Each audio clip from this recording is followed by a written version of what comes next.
안녕하세요. 묵чин байна. За өнөөдрийн Premiere Pro-гийн хичээлээрээ та бүхэнд бас нэг чухал shortcut-ыг зааж өгөх болно. За тэр нь болохоор control байгаа.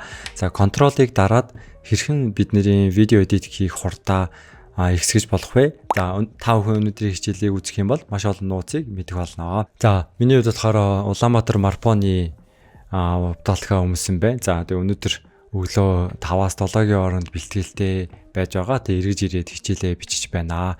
За жоохон үглээд хий. За хүмүүс иймэрхүү яриа бичлэг оруулахаар зүр хичээлээ заалдаа юу их үгэлдэй гэдэг хэлсэн. За ямар тааж компьютераар суугаад ямар тааж медиа буюу одоо энэ видео, фотографи, дизайн ч юм уу энэ зүйлийг хийгээд ирэхэд компьютерийн ард мэдээж маш их удаан хугацаанд суух хэрэгтэй болдог.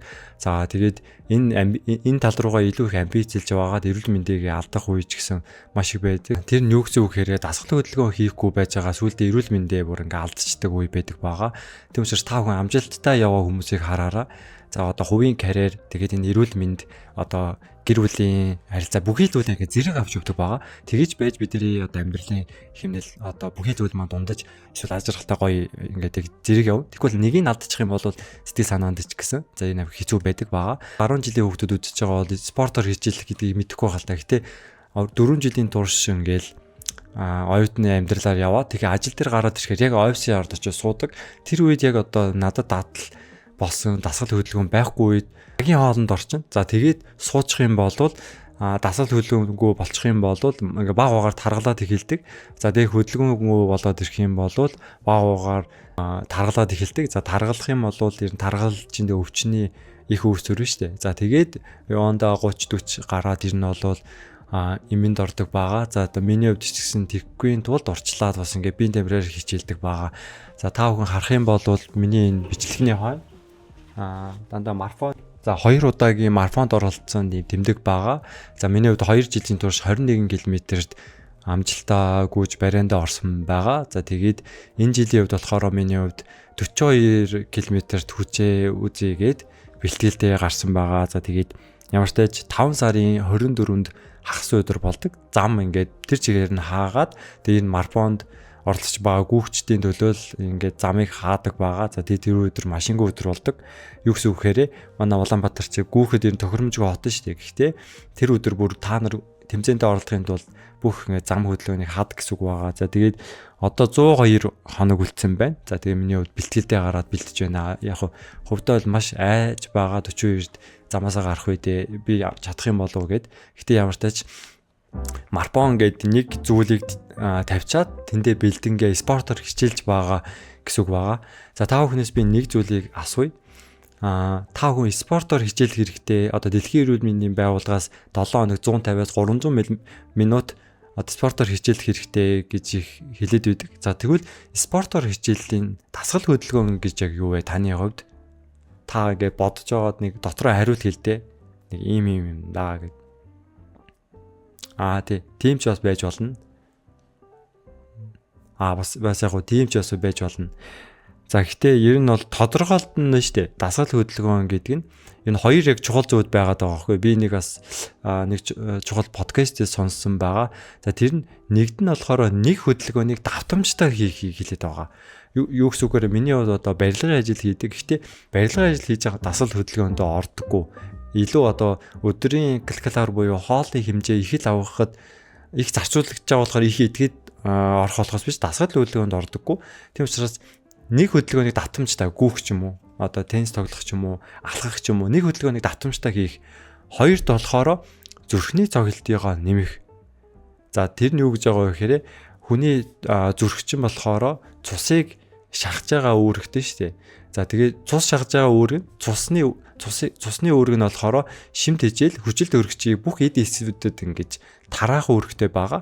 За гэхдээ зүрхний цогцолтойгоо нэмээд хурдсах юм бол яадаг вэ гэхээр зүрх маань илүү хурдан ингэж ажиллана.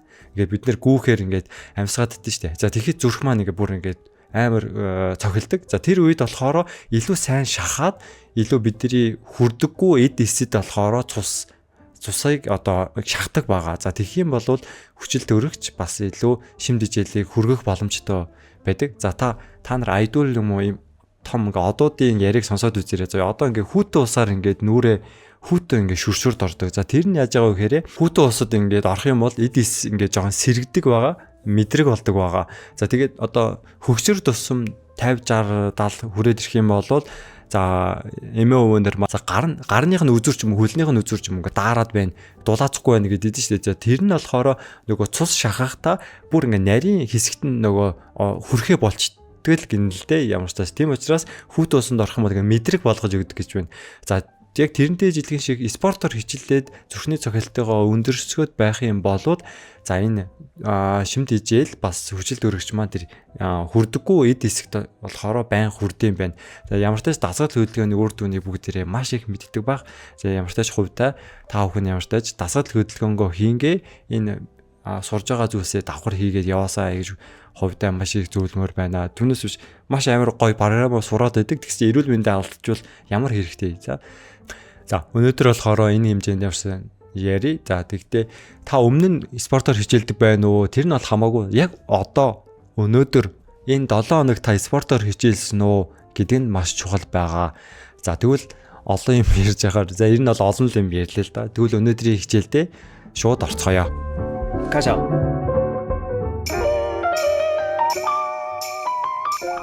За тэгвэл хамтдаа хичээлдээ орцгоё. За Mac OS хэрэглэдэг хүмүүсийн команд, за Windows хэрэглэдэг хүмүүсийн control байгаа шүү. За өнөөдрийн гол shortcut нь control байгаа шүү.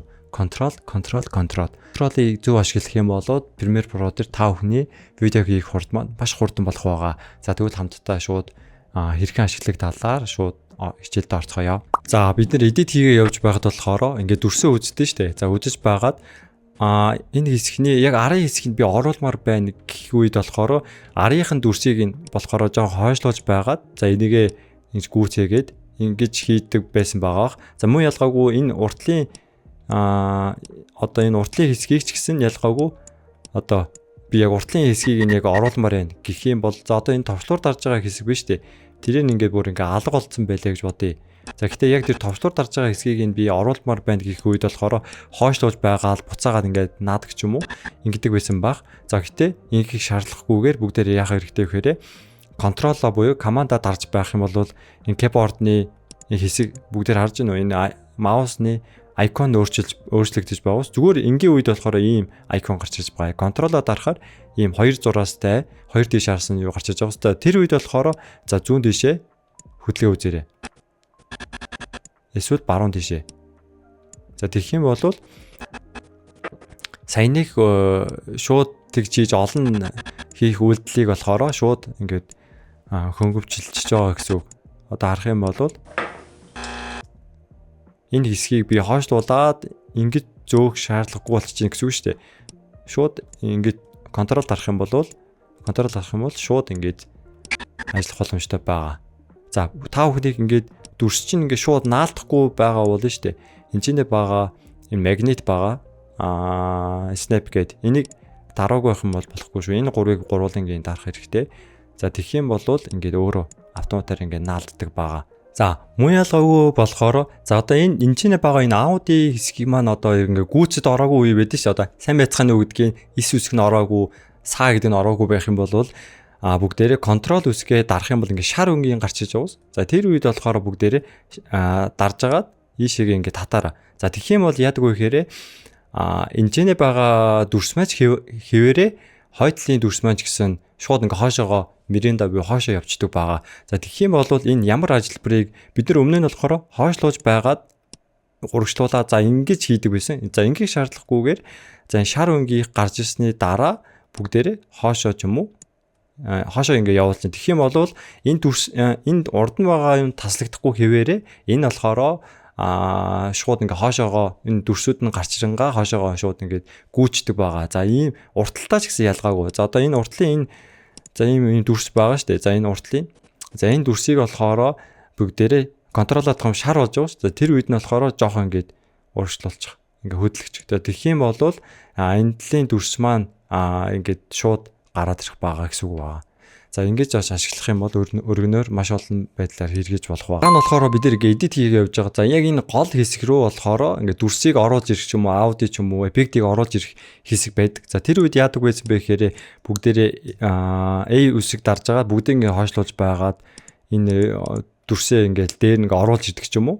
Тэгж оруулж ирдэг байсан баг. За эсвэл энэ дүрсийг шууд ингээ энэ хэсэгтээ оруулж ирэх юм бол энэчнээ байгаа дүрс маань ингээ шууд таслагдаад алга болчин гэсэн үг шүү дээ. За тэр үед болохоор бүгдээрээ контролыг ашиглаад үзээрэй. За энэ зөөгч байгаа дүрс юм уу, ауди бүх юмаа сонгож байгаад контролоо дарангаа энэ чинь авч араа. Тэгэх юм бол нэг ингээд айкон гарч иж боос. За тэр үед болохоор эхлээд маузаа аваад за тэгээ контрол аваараа. Тэгэх юм бол энэ дүрснүүдийн голд нь энэ дүрс маань орчин гэсэн үг байгаа.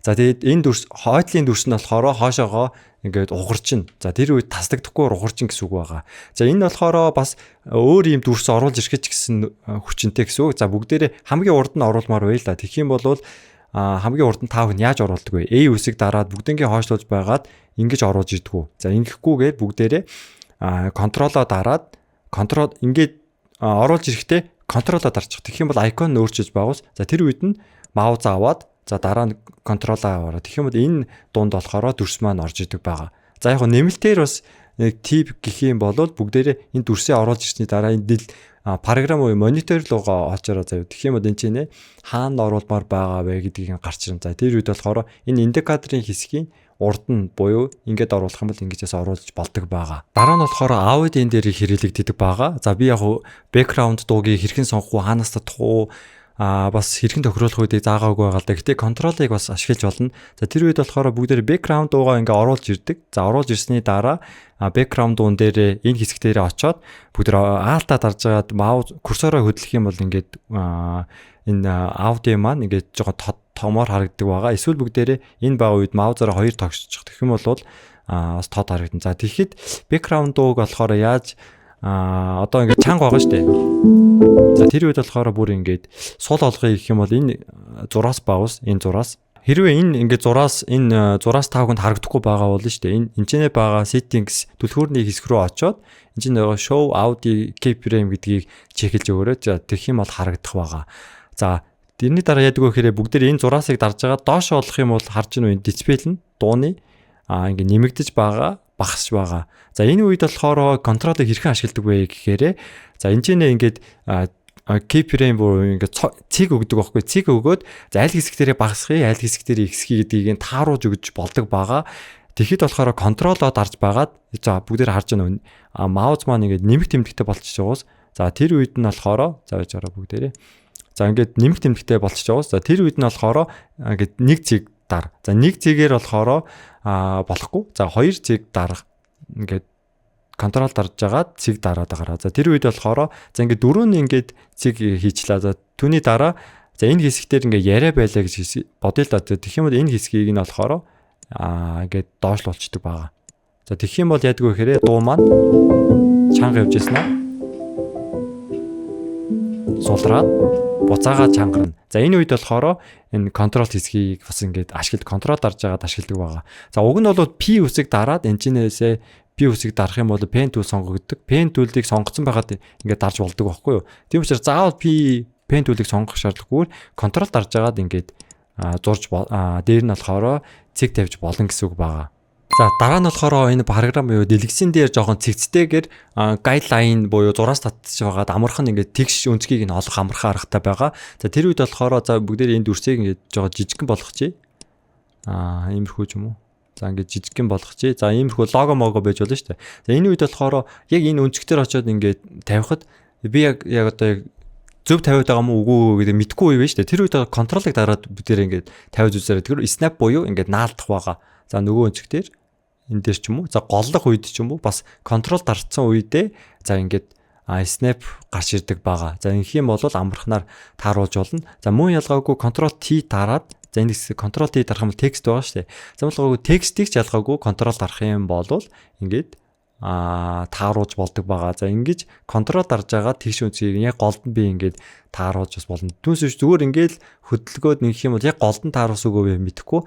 Тэвийн учраас контролыг ийм маягаар бас ашигладаг байгаа. Дараа нь болохоор контролыг ямар үед ашигладаг вэ гэхээр бүгдээрээ ингээд селектлэхээр бүх одоо аудио дүрсмүүд ингээд сонгогддог шүү дээ. Гэхдээ яг энэ голын энэ хоёр дүрс нийлж байгаа, хоёр аудио нийлж байгаа хэсгийг одоо яаж сонгох вэ?